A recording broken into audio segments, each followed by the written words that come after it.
Muy buenas a todos, amigos musculosos, y bienvenidos un día más a este podcast del Templo de la Hipertrofia, el mejor podcast en el que hablamos sobre temas relacionados con el entrenamiento y musculación, la hipertrofia muscular y la nutrición orientada al entrenamiento. En definitiva, todos estos temas tan importantes para que consigamos entrenar de la manera más óptima, inteligente y efectiva posible, ¿no? Como me gusta comentaros siempre, lograr las mayores adaptaciones de hipertrofia invirtiendo el menor tiempo posible y los menores recursos posibles. Seguimos con esta sección que se llama el consultorio de la hipertrofia, en la que respondo dudas que me dejáis en el apartado de la página web que se llama podcast. Podéis ir ahí y en el formulario dejáis vuestra pregunta.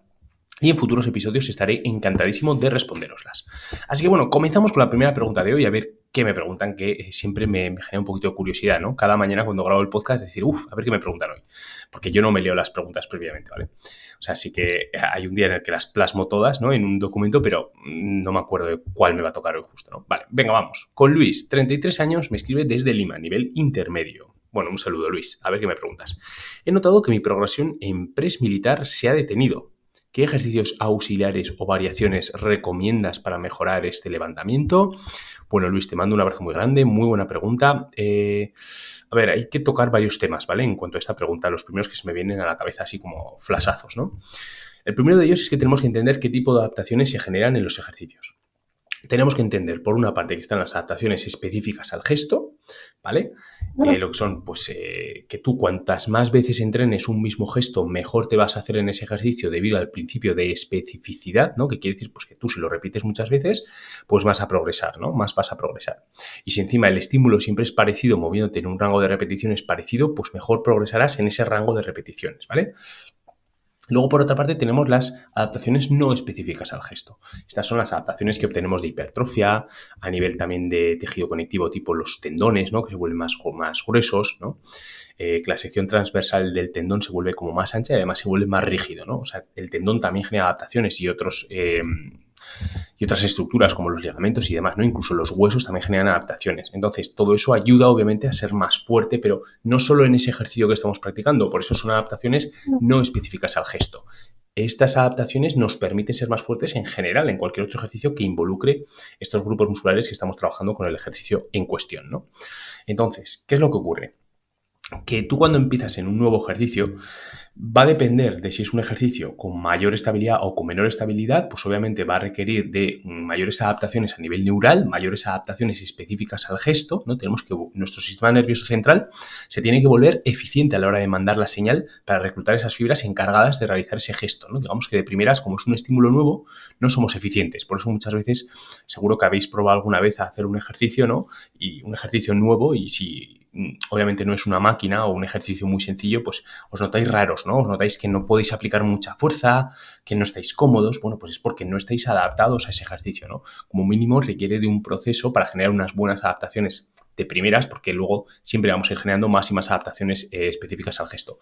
Pero de primeras, las primeras 8 semanas aproximadamente, se generan muchas adaptaciones neurales. Entonces, digamos que en 8 semanas ya te vuelves bastante decente en ese gesto. Ya llega un punto en el cual, si lo has hecho bien, ya has repetido ese gesto varias veces, ya puedes aplicar cierta intensidad decente como para conseguir un estímulo adecuado. Pero recordad que todas las primeras semanas, si es un ejercicio como un press militar, por ejemplo, de pie o sentado, que requiere de muchísima inestabilidad, que hay que hacerse muy bueno en el gesto y tener muchas adaptaciones neurales, digamos que va a costar las primeras 8 semanas, no vais a obtener apenas un buen estímulo ni para los deltoides laterales ni el deltoides frontal, ¿vale? Que son los principales encargados en este ejercicio, junto a los tríceps, que también se encargan de esa extensión de codo, ¿vale? Entonces, ¿qué es lo que ocurre? Que en el press militar, Luis, no sé cuánto tiempo llevarás haciéndolo, pero es normal que te termines estancando. ¿Por qué? Porque de primeras tú, conforme vas avanzando, es un ejercicio que requiere muchísimas adaptaciones específicas al gesto, adaptaciones neurales, lo que comento.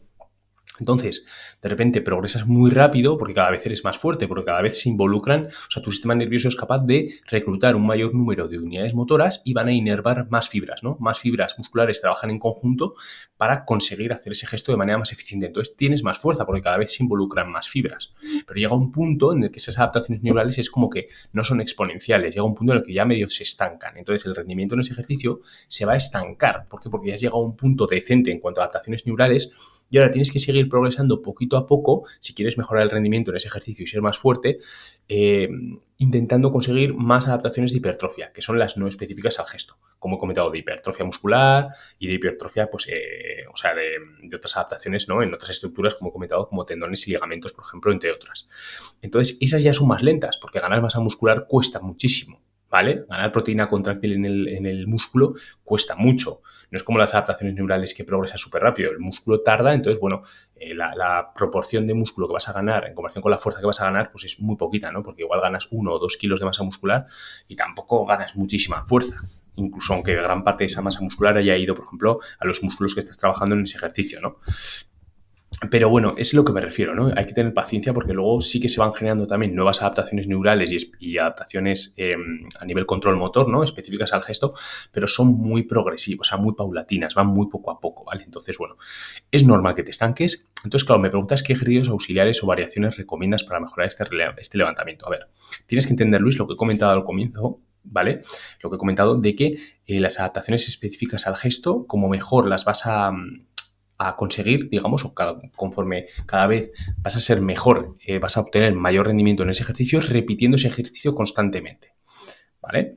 Entonces, luego, si no te interesa únicamente trabajar en un rango de repeticiones específico, si quieres seguir mejorando, puedes hacer una periodización ondulante. ¿Qué quiere decir? Que tú, por ejemplo, una sesión lo trabajas a un rango de repeticiones, como puede ser 5 o 6 repeticiones, y luego otra sesión lo trabajas a 10, 12 repeticiones. Entonces ya, digamos que tú puedes obtener dos tipos de progresiones diferentes y es más difícil que te estanques, porque digamos que aunque sea el mismo ejercicio y trabajes los mismos grupos musculares, ya digamos que es diferente, es un estímulo diferente, ¿no? Entonces vas a seguir progresando y tardas muchísimo más en estancarte. Pero no quiere decir que en general vayas a ser más fuerte en ese ejercicio. Simplemente lo digo para que no te... Si te preocupa muchísimo el hecho de que te has estancado, pues eso ayuda a decir, coño, sigo mejorando, ¿no? Pero yo no haría otras... o sea, si tú quieres progresar en ese ejercicio, mucha gente se piensa de, no, voy a hacer otro ejercicio para esas adaptaciones en otro ejercicio, me las llevo a este. No, ¿vale? Si tú coges y del press militar te vas a hacer yo que sé, otro ejercicio porque sí, que digas, no, es parecido, pero así, luego de ese voy a volver más fuerte. Mentira, ¿vale? Si tú te vas a hacer otro ejercicio, por ejemplo, imagínate, dejas de hacer este ejercicio y te vas a hacer press militar en máquina, porque piensas, no, no, pues oye, es un ejercicio parecido, sigo progresando y luego cuando vuelva a este voy a ser más fuerte. Grave error, ¿vale? ¿Por qué? Porque si te vas a otra máquina, sí que obviamente vas a seguir ganando adaptaciones en cuanto a hipertrofia, aunque te va a costar otra vez alguna semana adaptarte a ese ejercicio nuevo en cuanto a generar adaptaciones neurales, y eso que como es un ejercicio en máquina, no vas a tardar mucho en adaptarte, requiere mucho menos tiempo para adaptarte a una máquina que a un ejercicio de press militar, que hay muchísima más inestabilidad, ¿vale? Requiere de mayor control motor. Entonces, ¿qué estaba diciendo que se me va la pinza? Vale, sí, si estás en una máquina, el problema es que, vale, vas a seguir ganando algo de masa muscular, que eso sí que lo puedes transferir al otro ejercicio, pero lo que va a ocurrir es que tú vas a generar nuevas adaptaciones a esa máquina. Pero si tú dejas de repente 8 semanas y vuelves al press militar con barra, tu rendimiento va a caer en picado. Va a caer absolutamente en picado. Lo puedes comprobar. Entonces es una cagada monumental. Sí que es verdad que luego te vas a recuperar más rápido en el rendimiento en el press militar con barra y vas a ir avanzando otra vez rápido hasta llegar al punto en el que estabas, básicamente porque tu cuerpo tiene como memoria, ¿sabes? Ya se acuerda un poquito de ese gesto. No es lo mismo para un novato que no ha hecho nunca ese ejercicio que para una persona que ya lo ha estado trabajando. Entonces, lo que te puedo comentar es que yo lo que te diría es que sigas progresando en el press militar, ¿vale? Con barra, por ejemplo, me imagino que es con barra o con mancuernas, pero entiendo que es inestable. Con inestabilidad, ¿vale? Con peso libre. Lo que puedes hacer es variar el rango de repeticiones si no tienes que trabajar específicamente en un rango de repeticiones, ¿vale? Esa es muy buena para ver, bueno, pues que no te aburres en el sentido de que vas a seguir progresando. Y luego lo que puedes hacer es meter algún ejercicio más específico en el que trabajes tanto la cabeza frontal como la cabeza lateral del deltoides, con ejercicios analíticos, ¿no? Como puede ser para la cabeza lateral unas aperturas, ¿no? Unas elevaciones laterales, perdón, y luego para la cabeza frontal, pues unas elevaciones frontales, ¿no? Sea con polea, con mancuerno, lo que sea. Entonces, esa masa muscular específica que vas a ganar en esas dos cabezas del deltoides, sí que transfieres esa fuerza al press militar que se involucra en esos músculos. O incluso también los tríceps, si los trabajas de manera aislada, los vas a volver más fuertes porque vas a ganar masa muscular en los tríceps y esa fuerza también la derivas luego en el press militar, ¿vale? Eso sí que te lo aconsejo que lo metas como complemento aparte de seguir trabajando este ejercicio concreto, pero es importante que lo sigas trabajando, ¿vale? No lo dejes y lo cambies por otro press militar en otra máquina o con otro material. Pero también ten en cuenta que es normal estancarse. Eres intermedio, probablemente lleves tiempo entrenando, probablemente lleves más de 8, 10, 12 semanas, ¿no? Como 3 meses con ese ejercicio y es normal estancarse, que a veces pretendemos seguir mejorando semana tras semana como unos locos y a veces incluso igual estamos en déficit y no nos damos cuenta de que es imposible mejorar o prácticamente imposible, o hay muchos otros factores que es muy complicado, ¿vale? Sí que es verdad que cuando estamos en un volumen, en una etapa de superávit calórico muy pronunciada, el estancamiento casi ni suele llegar, ¿vale? O sea, igual llega de una sesión a otra y que dices, anda, en esta sesión no he progresado, pero la siguiente probablemente progreses. ¿Por qué? Porque si tú estás ganando bastante peso corporal, obviamente vas a tener más fuerza, porque pesas más, ¿vale? Para ese ejercicio concreto. Porque al final estás ganando masa muscular, estás metiendo también pues, más glucógeno muscular, más agua, otros residuos en los músculos, ¿no? Que aunque no tengan la capacidad, no sean contráctiles como el músculo, digamos que ayudan en general de que obviamente pesamos más, ¿sabes? Tú no tienes la misma fuerza empujando a una persona si pesas 70 kilos que si pesas 100, ¿vale? Al final la inercia también suma. Vale, pues nada, seguimos con la siguiente pregunta, espero haberte ayudado. Luis, te mando un abrazo grande a Lima y pasamos con Pablo, 22 años, me escribe desde Valencia, nivel principiante. Estoy comenzando en el gimnasio y quiero saber si es mejor entrenar a una intensidad moderada todo el tiempo o variar la intensidad en diferentes semanas. ¿Qué opinas? Bueno, Pablo, te mando un abrazo grande. Vale, pues yo te diría que ni la una ni la otra, ¿vale? Yo creo que aquí no es una u otra, ¿vale? Hay más opciones, que es la de entrenar muy intenso siempre, ¿vale?